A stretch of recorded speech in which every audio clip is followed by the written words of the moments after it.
What's good, people? It's about that time to randomly relate, reverse ranch, no hate. Now, I want to talk about something real quick. Um, Sugar Shane Mosley Jr. I'm gonna say this. I don't compare him to his father. They're both fighters, but they're two different people. There's no need to compare him to his father. Um, Pretty much, this is what I see with Sugar Shane Mosley Jr. He has heart. He has a good chin. Skill wise, he has no real discipline. He doesn't really know what he wants to do when he gets in it. It's like he does this similar thing to his father. He get that little hop going and he try to throws. He'll throw. He doesn't have his father's hand speed. He has power. Um, Not great power, but he has power. Um, and it's like he'll take two or three just to land one shot. He doesn't throw combination punches. He doesn't move his head. He comes in a straight line. He's easy to hit. He gets irresponsible on defense, especially when he gets tired. He starts winging shots. He's wide open to be hit. He has no real discipline. Somehow, somebody made in the comment section that he give Jamal Charlo a run for his money. He thinks somebody like Jamal would bring the best out of him, and he thinks that we'd see the best Sugar Shane Mosley Jr. if he fought a guy like Jamal Charlo. Listen, unless Jamal Charlo had the worst night of his life in boxing, Jamal Charlo would destroy Sugar Shane Mosley Jr. with no problem. That would be an easy fight. Um, I don't look. Jared Hurd would beat Shane Mosley Jr. Rosario, you got guys who are there, but haven't been there for a while and haven't done anything for years would beat Sugar Shane Mosley Jr. He's just not. Listen, um, Chris Eubanks Jr. would destroy him. And we saw some improvements in him against a guy who was not a world class fighter. So I'm not pause. Okay, always going to come in here when I'm recording. Okay, so um, Sugar Shane Mosley Jr. would not beat Jared Hurd, man. He wouldn't beat. He wouldn't. Chris Eubanks Jr. would destroy him, man.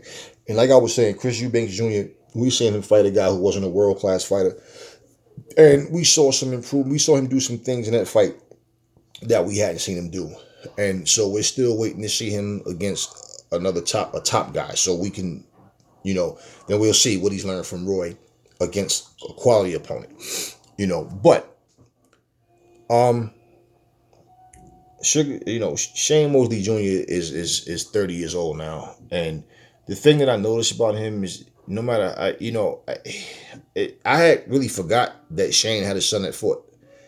Honestly, I forgot about him, and then I seen him fight a couple months ago, and it was like, oh damn, yeah, And I started watching fights, and I watched the ones he won and lost, and he just doesn't seem to get better. You don't really see the improvements in him, and he's on his way to be a journeyman.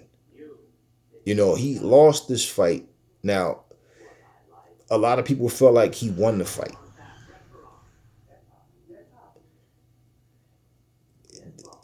It it was one of those fights that could have went either way. But the reason, and it was an action-packed fight.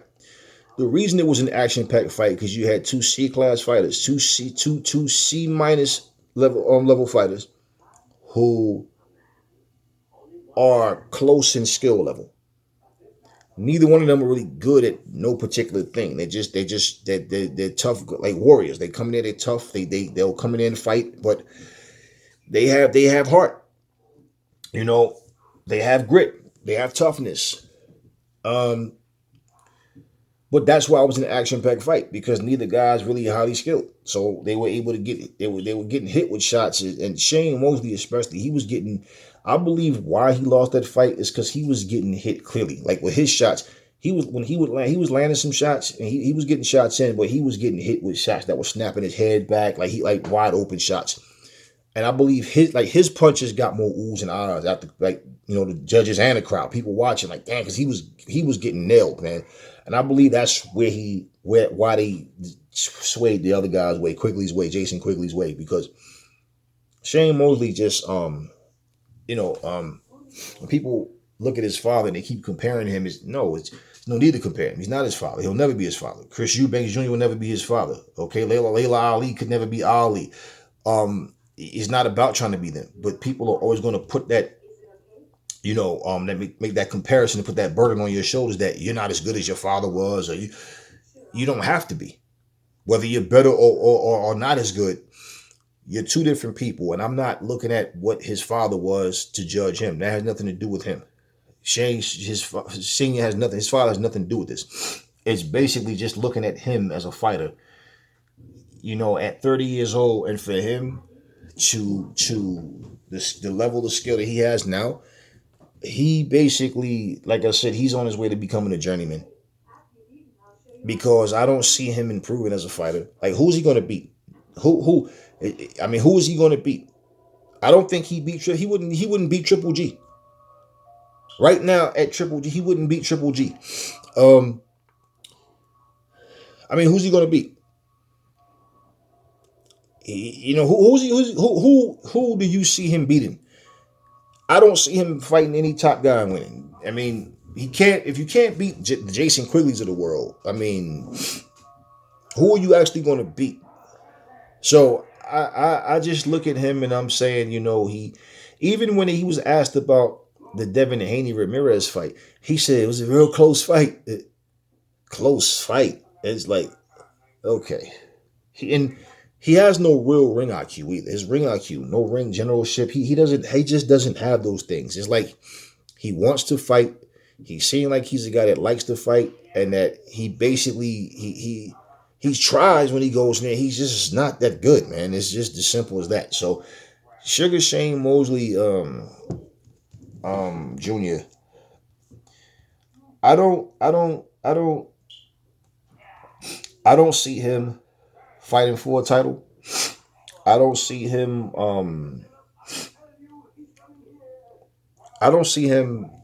making any real waves. I just see him as a fighter that, how high of a contender he becomes, I don't know. And I'm not saying he can't make some improvements, but in all honesty, at 30 years old, and he got a late start in the sport. So at 30 years old, and for him to be, like I said, on the skill level that he's on now, it's going to be very difficult. I see him becoming a journeyman, like very soon. Like he's just going to be a guy that's just in there unless his team get with him and tell him I think it's time to hang it up, because I just don't see him getting any better. Okay, off of him and on to something else. I watched Ramla Ali versus Michaela Neville, and Ramla Ali, she's a good fighter, man. Neither one of them packed a really big punch. At those weights, they really don't. It's just more speed than anything else. Hand speed, foot speed, movement, good reflexes. Male or female, it's like they're just quick and. I watched her in this fight, and I'm watching both, and she was just better skill all around, everything better. Better everything, better footwork. Work off the jab, throw better combinations, more meaningful counter punches, and all of that. Now, Michaela Neville was trying, and she came to bring the fight, but she was just outgunned, And Ramla Ali, at that weight class, it's like this. Female boxing in general just don't have a stacked division. There's no one division in female boxing where it's just stacked, like just star power and solid fighters and star power. So when you are in a division where you become a name, she's becoming a name. She's not a star yet, but what happens when you get there and then you just don't have any opponents? So then you either got to go up and wait, or you just, maybe fortunate enough to be on the right card where more eyes are on you and people start to pay more attention to you. Because I looked at Ramla Ali and said, damn, man, if only she was bigger. And I just said that because the more known fighters are just at higher weights than the weight class that she fights at. So I'm watching and I say, she's good. She's just all around a better fighter, than Neville. Not to take nothing from Neville. Neville just was outgunned, man, like in every department. She was better than her in every category. Every single category. And as she grows as a fighter in her career, did she stay at that weight class or did she go up? You know, that's yet to be seen. But she had a good win. She looked good in there, and I felt like when I was watching her fight, it not to compare her because of her name or anything, but they don't even fight her like her and Layla.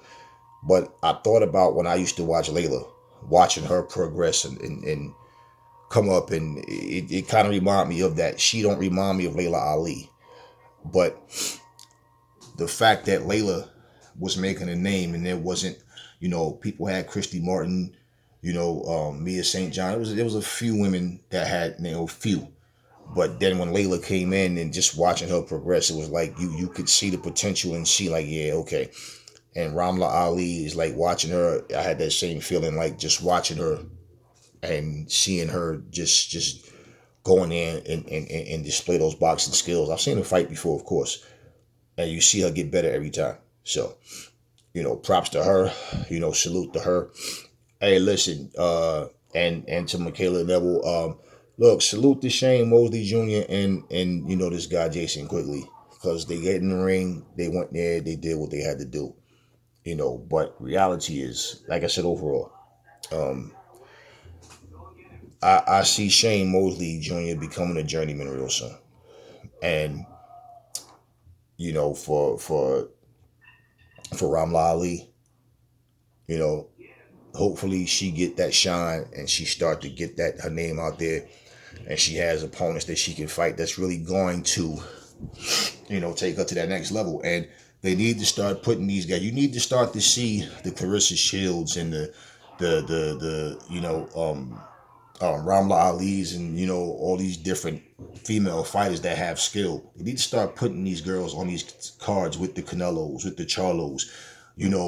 When eyes are really on the sport with Tyson Furies and then and the AJ, they need to start putting these fight cards together where these girls are on there. Because I think it's just for anybody that goes into this sport, dedicating their life to a sport that is basically going to make you never the same again in life physically. You're definitely going to be different when you retire, unless you have a short career or unless you have a career where you fight smart and you master your craft where you're not really taking too much punishment. But, to see them go through that, put their bodies on the line, put their lives on the line like that, and then the money that they're making, the lack of money that they're making, and to go in there and do what they're doing, it's like, it's ridiculous. So anyway, salute to all of them. But I say what I mean what I say. Never fall in love with lies. Remember, the truth brings hate out of people, and I will catch you on the next video.